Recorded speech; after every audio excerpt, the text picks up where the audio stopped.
ನಮಸ್ಕಾರ ವೀಕ್ಷಕರೇ, ನಿಮಗೆಲ್ಲರಿಗೂ ನನ್ನ ಯೂಟ್ಯೂಬ್ ಚಾನಲ್ಗೆ ಸ್ವಾಗತ. ಸ್ವಾರ್ಥಿ ಮಕ್ಕಳಿಗೆ ಹೆತ್ತವರು ಕಲಿಸಿದ ಪಾಠ. ಇದೊಂದು ಭಾವನಾತ್ಮಕ ಹೃದಯಸ್ಪರ್ಶಿ ಕತೆ. ನಾವು ನಮ್ಮ ಮಕ್ಕಳು ಅಂತ ತುಂಬ ಪ್ರೀತಿಯಿಂದ ಅವರ ಬೇಕು ಬೇಡಗಳನ್ನು ಪೂರೈಸಿ ಸಾಕ್ತೀವಿ. ಆದರೆ ಅವರು ಬೆಳೆದು ದೊಡ್ಡವರಾದ ಬಳಿಕ ಅವರಿಗೆ ತಂದೆ ತಾಯಿಯ ಕಷ್ಟ ನೋವು ಯಾವುದೂ ಬೇಕಾಗಿರುವುದಿಲ್ಲ. ಮಕ್ಕಳು ಸ್ವಾರ್ಥಿಗಳಾದಾಗ ವೃದ್ಧ ತಂದೆ ತಾಯಿ ಮಕ್ಕಳಿಗೆ ಕಲಿಸಿದ ಪಾಠ. ವಸುಧಾ ಸದಾನಂದ ದಂಪತಿಗಳಿಗೆ ಸೌಂದರ್ಯ, ಮಾಧುರ್ಯ ಎಂಬ ಇಬ್ಬರು ಹೆಣ್ಣು ಮಕ್ಕಳು. ಇಬ್ಬರು ಎಂಜಿನಿಯರಿಂಗ್ ಓದಿದ್ದರು. ಮಾತ್ರವಲ್ಲ, ಒಳ್ಳೆಯ ಕೆಲಸದಲ್ಲೂ ಇದ್ದರು. ಇಬ್ಬರಿಗೂ ಮದುವೆ ಮಾಡಿಸಿ ಒಂದೊಂದು ಬಾಣಂತನವನ್ನು ಮಾಡಿ ಮುಗಿಸುವ ವೇಳೆಗೆ ವಸುಧಾ ಅವರು ಸುಸ್ತಾಗಿ ಬಿಟ್ಟಿದ್ದರು. BP, ಶುಗರ್, ಮಂಡಿ ನೋವು ಎಂದು ವಯೋಸಹಜವಾದ ಕಾಯಿಲೆಗಳಿಂದ ಬಳಲುತ್ತಿದ್ದರು. ಅವರ ಜೀವ ವಿಶ್ರಾಂತಿಯನ್ನು ಬಯಸುತ್ತಿತ್ತು. ಆದರೆ ಇಬ್ಬರು ಮಕ್ಕಳು ಕೆಲಸಕ್ಕೆ ಹೋಗುತ್ತಿದ್ದುದರಿಂದ ತಮ್ಮ ಮಕ್ಕಳನ್ನು ಡೇಕೇರ್ಗಳಲ್ಲಿ ಬಿಡಲು ಮನಸ್ಸಿಲ್ಲದೆ ಸೌಂದರ್ಯ, ಅಮ್ಮ, ಮಕ್ಕಳನ್ನು ಡೇಕೇರ್ನಲ್ಲಿ ಬಿಟ್ಟರೆ ಸರಿಯಾಗಿ ನೋಡಿಕೊಳ್ಳಲ್ಲ ಅಂತ ಮಾಧ್ಯಮಗಳಲ್ಲಿ ಬರ್ತಾ ಇರುತ್ತೆ. ಆಫೀಸ್ಗೆ ಕೆಲಸಕ್ಕೆ ಹೋದರೂ ನನಗೆ ಮಗನದೇ ಚಿಂತೆಯಾಗುತ್ತೆ, ಅಲ್ಲಿ ಚೆನ್ನಾಗಿ ನೋಡ್ಕೋತಾರೆ ಅನ್ನೋ ನಂಬಿಕೆ ಇಲ್ಲ. ಹೇಗೂ ನೀವಿಬ್ಬರು ಫ್ರೀಯಾಗಿ ಇರ್ತೀರಲ್ಲ, ನನ್ನ ಮಗನನ್ನು ನಿಮ್ಮ ಮನೆಯಲ್ಲಿ ಬಿಟ್ಟು ಹೋಗ್ತೀನಿ ಎಂದು ದೊಡ್ಡ ಮಗಳು ಸೌಂದರ್ಯ ತಮ್ಮ ಮಗ ಚಿನ್ಮಯನನ್ನು ಬೆಳಗ್ಗೆ ತಾಯಿಯ ಮನೆಯಲ್ಲಿ ಬಿಟ್ಟು ಹೋಗುತ್ತಿದ್ದಳು. ಸಂಜೆ ಬಂದು ಕರೆದೊಯ್ಯುತ್ತಿದ್ದಳು. ತಮ್ಮದೇ ಮೊಮ್ಮಗು ಅಲ್ಲವೇ? ಮೊಮ್ಮಗುವೆಂದರೆ ಅಕ್ಕರೆ ಇದ್ದ ವಸುಧಾ ಅವರು ಸಂತೋಷದಿಂದಲೇ ಆ ಕೆಲಸವನ್ನು ಒಪ್ಪಿಕೊಂಡು ಮೊಮ್ಮಗನನ್ನು ಪ್ರೀತಿಯಿಂದ ನೋಡಿಕೊಳ್ಳುತ್ತಿದ್ದರು. ತಾವಿಬ್ಬರೇ ಇದ್ದಾಗ ಮನೆಗೆಲಸ ಹೇಗೋ ನಡೆಯುತ್ತಿತ್ತು. ಈಗ ಒಬ್ಬ ಮೊಮ್ಮಗನ ಜವಾಬ್ದಾರಿ ಅವರ ಮೇಲೆ ಬಿದ್ದಿತ್ತು. 2 ವರ್ಷಗಳು ಕಳೆಯುತ್ತಲೇ ಅಷ್ಟರಲ್ಲಿ ಎರಡನೇ ಮಗಳು ಮಾಧುರ್ಯಳ ಅತ್ತೆ ತೀರಿಕೊಂಡಿದ್ದರು. ಅವಳು, ಅಮ್ಮ, ನನಗೆ ಒಳಗು ಹೊರಗು 2 ಕಡೆ ದುಡ್ಕೊಂಡು ಮಗನನ್ನು ನೋಡಿಕೊಳ್ಳುವುದಕ್ಕೆ ಕಷ್ಟ ಆಗುತ್ತೆ. ಹೇಗೂ ಅಕ್ಕನ ಮಗನನ್ನು ನೋಡ್ಕೋತೀಯಲ್ಲ, ಇವನನ್ನು ನಿನ್ನ ಹತ್ರನೇ ಬಿಟ್ಟು ಹೋಗ್ಲಾ ಎಂದು ಕೇಳಿದಾಗ ಇಲ್ಲ ಎಂದು ಹೇಳುವ ಮನಸ್ಸಾಗದೆ ವಸುಧಾ ಅವರು ಎರಡನೇ ಮೊಮ್ಮಗುವಿನ ಜವಾಬ್ದಾರಿಯನ್ನು ಹೊತ್ತುಕೊಂಡಿದ್ದರು. ತನ್ನ ಮಗ ಅನೀಶ್ನನ್ನು ತಾಯಿಯ ಬಳಿ ಬಿಟ್ಟು ಹೋಗಲಾರಂಭಿಸಿದ್ದಳು ಮಾಧುರ್ಯ. ಈಗ 2 ಮೊಮ್ಮಕ್ಕಳು ಎಂದ ಮೇಲೆ ಕೇಳಬೇಕೆ? ಇಬ್ಬರು ತುಂಟತನ ಮಾಡುತ್ತಿದ್ದರು. ಮಾತ್ರವಲ್ಲ, ಜಗಳವಾಡುತ್ತಿದ್ದರು. ಅವರನ್ನು ಸಂಭಾಳಿಸುವ ಹೊತ್ತಿಗೆ ವಸುಧಾ ಅವರು ಹೈರಾಣಾಗುತ್ತಿದ್ದರು. ಸದ್ಯ ಮಕ್ಕಳನ್ನು ಸ್ಕೂಲ್ಗೆ ಸೇರಿಸಿದರೆ ತಮಗೆ ಬಿಡುವು ಸಿಗುತ್ತದೆ ಎಂದು ಅಂದುಕೊಂಡರೆ ಮಕ್ಕಳಿಬ್ಬರು ತಮ್ಮ ಮಕ್ಕಳನ್ನು ತಾಯಿಯ ಮನೆ ಹತ್ತಿರವಿದ್ದ ಸ್ಕೂಲ್ಗೆ ಅಡ್ಮಿಷನ್ ಮಾಡಿಸಿಬಿಟ್ಟಿದ್ದರು.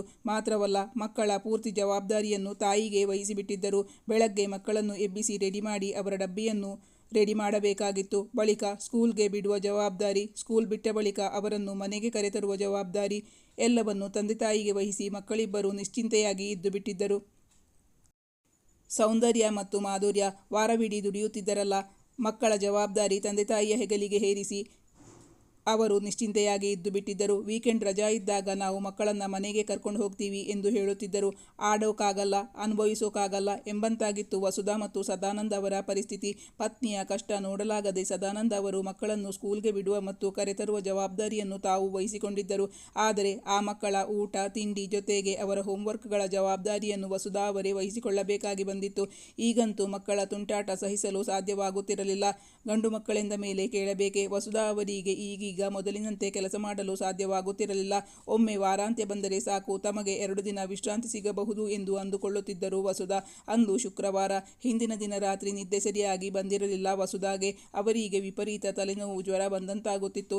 ಅಲ್ಲದೆ ಮಂಡಿ ನೋವು ಬೇರೆ. ಅದು ಹೇಗೋ ಎದ್ದು ಬಂದು ತಮ್ಮ ದೈನಂದಿನ ಕೆಲಸಗಳನ್ನು ಮುಗಿಸಿಕೊಳ್ಳುತ್ತಿದ್ದರು. ಪತ್ನಿಯ ಮುಖ ನೋಡುತ್ತಲೇ ಸದಾನಂದ ಅವರಿಗೆ ಪರಿಸ್ಥಿತಿಯ ಅರಿವಾಗಿತ್ತು.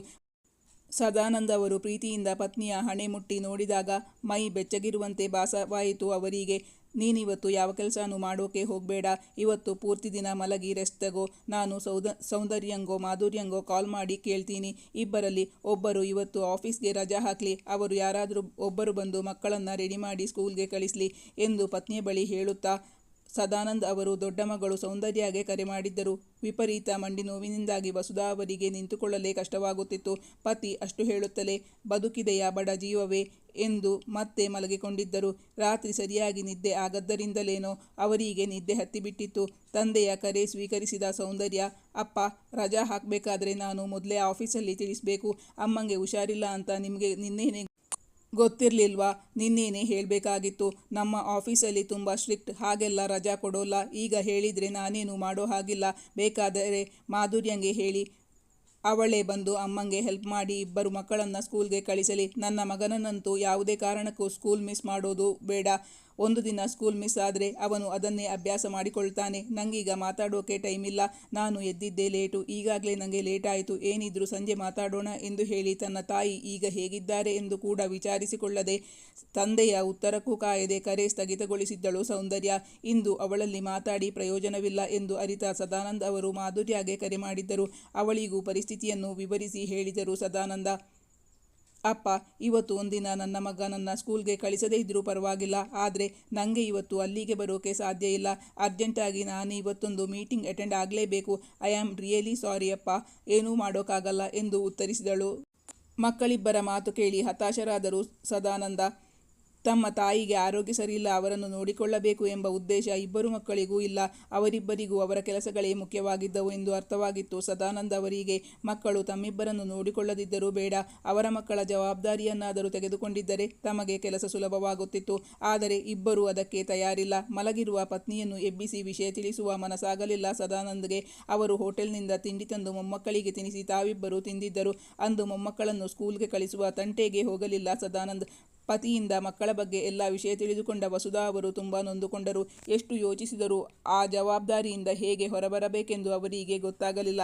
ಮತ್ತೆ 2 ತಿಂಗಳುಗಳು ಕಳೆದಿದ್ದವು. ವಸುಧಾ ಅವರ ಅಕ್ಕನ ನಾದಿನಿಯ ಮೊಮ್ಮಗನಿಗೆ ಮುಂಜಿಯ ಕಾರ್ಯಕ್ರಮವಿತ್ತು. ಅದಕ್ಕೆ ಹೋಗಬೇಕೆಂದು ತುಂಬ ಆಸೆಪಟ್ಟಿದ್ದರು ವಸುಧಾ. ಮುಂಜಿಯ ಕಾರ್ಯಕ್ರಮ ಬುಧವಾರ ಬಂದಿತ್ತು. ವಸುಧಾ ಅವರಿಗೆ ಮೊಮ್ಮಕ್ಕಳನ್ನು ಸ್ಕೂಲ್ಗೆ ಕಳಿಸುವ ಜವಾಬ್ದಾರಿ ಒಂದೆರಡು ದಿನದ ಮಟ್ಟಿಗಾದರೂ ಮಕ್ಕಳು ವಹಿಸಿದರೆ ತಮಗೆ ಮುಂಜಿಗೆ ಹೋಗಲು ಅನುಕೂಲ ಎಂದು ಮಕ್ಕಳಿಬ್ಬರಲ್ಲೂ ಹೇಳಿದರು.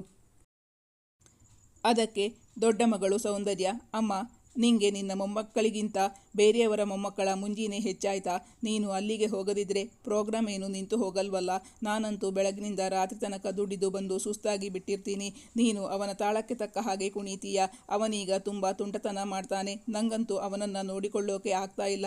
ನಿಂಗೆ ನೋಡಿಕೊಳ್ಳೋಕೆ ಆಗದೇ ಇದ್ರೆ ಹೇಳು, ಮುಂದಿನ ವರ್ಷ ನನ್ನ ಮಗನನ್ನು ಯಾವುದಾದರೂ ಬೋರ್ಡಿಂಗ್ ಸ್ಕೂಲ್ಗೆ ಹಾಕಿಬಿಡ್ತೀನಿ ಎಂದು ತಾಯಿಯ ಮೇಲೆ ಸಿಡುಕಿ ಬಿಟ್ಟಿದ್ದಳು. ತಮ್ಮ ಮೊಮ್ಮಗುವನ್ನು ಬೋರ್ಡಿಂಗ್ ಸ್ಕೂಲ್ಗೆ ಸೇರಿಸಿದರೆ ಅವನು ಇಷ್ಟು ಚಿಕ್ಕ ವಯಸ್ಸಿಗೆ ಹೆತ್ತವರ ಪ್ರೀತಿಯಿಂದ ವಂಚಿತನಾಗಿ ಅಲ್ಲಿ ಅದೆಷ್ಟು ಕಷ್ಟಪಡಬೇಕಾಗುತ್ತದೋ ಎಂದು ವಸುಧಾ ಅವರು ಅದಕ್ಕೆ ಒಪ್ಪುತ್ತಿರಲಿಲ್ಲ.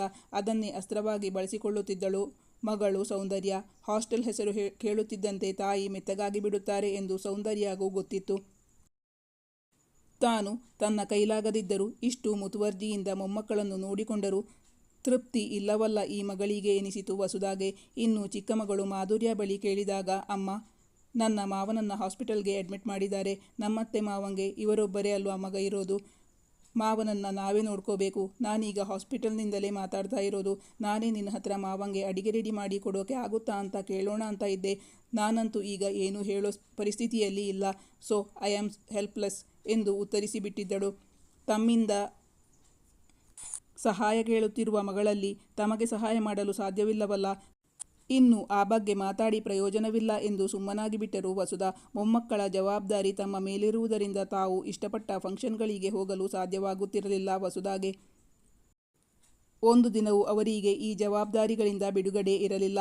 ಅಂದಂತೂ ತುಂಬ ದುಃಖ ಉಕ್ಕಿ ಬಂದಿತ್ತು ವಸುಧಾಗೆ. ಪತಿಗೆ ಕಂಡರೆ ಅವರು ನೊಂದುಕೊಂಡಾರೆಂದು ಅವರಿಗೆ ಕಾಣದಂತೆ ತಮ್ಮ ಸೆರಗಿನಿಂದ ಕಣ್ಣು ಒರೆಸಿಕೊಂಡಿದ್ದರು ವಸುಧಾ. ಮಕ್ಕಳಿಂದ ತಮಗಾಗುತ್ತಿರುವ ಶೋಷಣೆಯನ್ನು ಯಾರ ಮುಂದೆ ಹೇಳಿಕೊಳ್ಳಲು ಸಾಧ್ಯವಾಗುತ್ತಿರಲಿಲ್ಲ. ಅವರ ನೆಂಟರು ಬೇಕೆಂದೇ ತಮ್ಮ ಫಂಕ್ಷನ್ಗೆ ಬರಲಿಲ್ಲ ಎಂದು ಅಂದುಕೊಳ್ಳುತ್ತಿದ್ದರು. ಹಾಗೆಂದು ಅವರ ಮಕ್ಕಳು ಯಾವ ಫಂಕ್ಷನ್ಗೂ ಹೋಗುತ್ತಿರಲಿಲ್ಲ ಎಂದಲ್ಲ.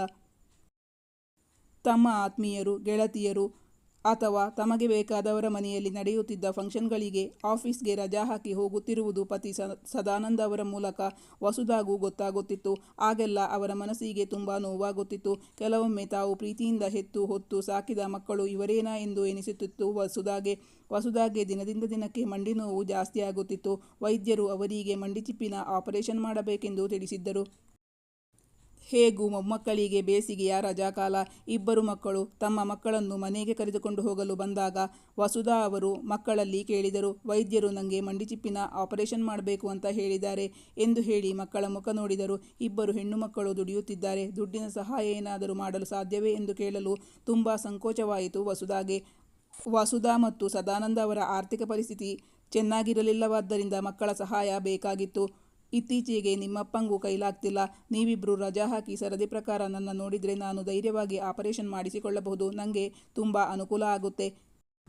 ವಸುಧಾ ಮಕ್ಕಳ ಬಳಿ ಹೇಳಿಕೊಂಡರು. ಬೇಸಿಗೆ ಕಾಲದಲ್ಲಿ ಮಗನಿಗೆ ರಜಾ ಬಂದಾಗ ಸೌಂದರ್ಯ ಒಂದು 15 ದಿನ ಫಾರಿನ್ ಟೂರ್ ಹಾಕಿಕೊಂಡಿದ್ದಳು. ಅಮ್ಮ, ನಾನಾಗ್ಲೇ ಟೂರ್ ಪ್ರೋಗ್ರಾಮ್ ಹಾಕ್ಕೊಂಡಾಯ್ತು. ಚಿನ್ನು ನಮ್ಮ ಜೊತೆ ಇರೋದೇ ಕಡಿಮೆ. ನಿನ್ನ ಅಳಿಯಂಗೂ ಟೂರ್ ಹೋಗಬೇಕು ಅಂತ ತುಂಬ ಆಸೆ ಇತ್ತು. ಈ ಸಲ ರಜದಲ್ಲಿ ಆಗಲ್ಲ.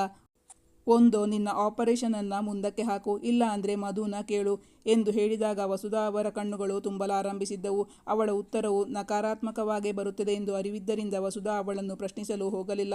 ಆದರೆ ಮಾಧುರ್ಯ ಅವಳಾಗೆ ಹೇಳಿದಳು, ಅಮ್ಮ, ನಾನು ಅಕ್ಕನ ಹಾಗೆ ಫಾರಿನ್ ಟ್ರಿಪ್ ಏನೂ ಹಾಕ್ಕೊಂಡಿಲ್ಲ. ಆದರೆ ನಾನು ಒಂದು ಅಸೈನ್ಮೆಂಟ್ ತಗೊಂಡಿದ್ದೀನಿ. ನಮ್ಮ ಬಾಸ್ಗೆ ಹೆಣ್ಣುಮಕ್ಕಳು ಅಂದರೆ ಒಂಥರ ತಾತ್ಸಾರ. ಇದುವರೆಗೂ ಆ ರೀತಿಯ ಪ್ರಾಜೆಕ್ಟನ್ನು ಲೇಡೀಸ್ಗೆ ಕೊಡ್ತಾನೇ ಇರಲಿಲ್ಲ.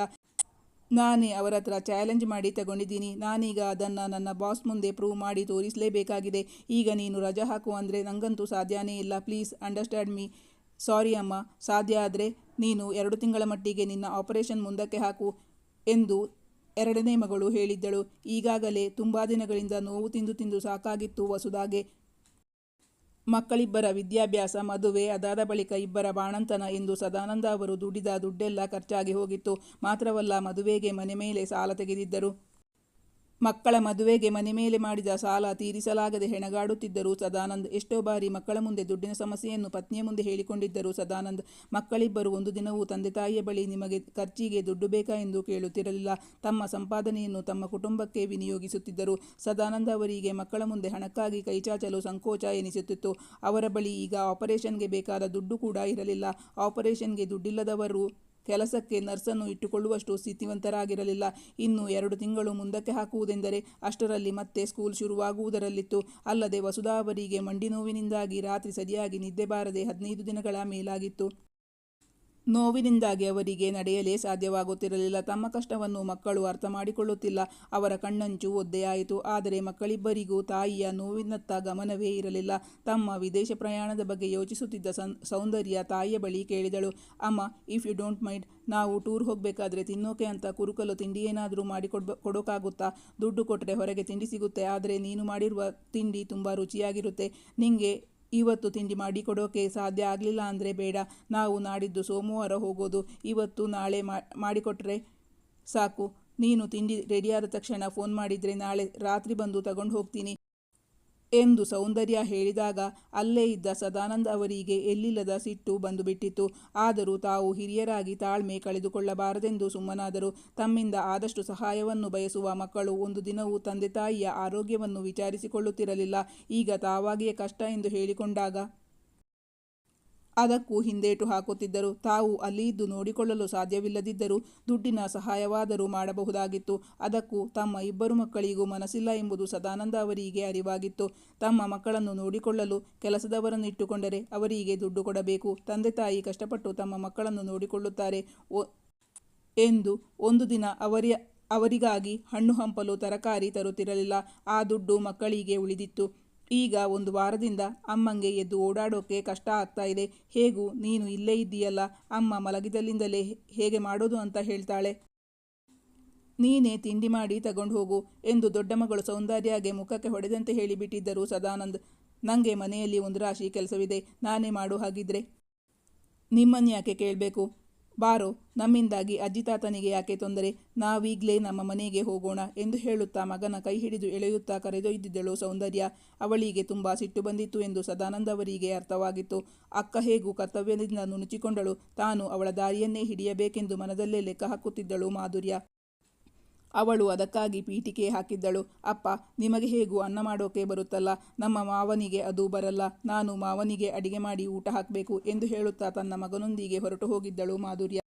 ತಮ್ಮಿಬ್ಬರು ಮಕ್ಕಳ ವರ್ತನೆ ಕಂಡು ಸದಾನಂದ ಅವರ ಮುಖದಲ್ಲಿ ವಿಷಾದದ ನಗೆ ಮಿಂಚಿ ಮಾಯವಾಯಿತು. ಹಾಗಾದರೆ ವಸುಧಾಗೆ ಆಪರೇಷನ್ಗೆ ಸಹಾಯ ಮಾಡಲು ಬಂದವರಾರು? ಈ ಕಥೆಯ ಮುಂದಿನ ಭಾಗ ಮುಂದಿನ ಸಂಚಿಕೆಯಲ್ಲಿ ಮುಂದುವರಿಯುವುದು. ಮುಂದಿನ ಸಂಚಿಕೆಯಲ್ಲಿ ಈ ಕಥೆ ಮುಕ್ತಾಯಗೊಳಿಸುತ್ತಿದ್ದೇನೆ. ವೀಕ್ಷಕರೇ, ನಿಮ್ಮ ಅನಿಸಿಕೆ ಅಭಿಪ್ರಾಯಗಳನ್ನು ಕಮೆಂಟ್ ಮಾಡಿ ತಿಳಿಸಿ. Thank you for watching.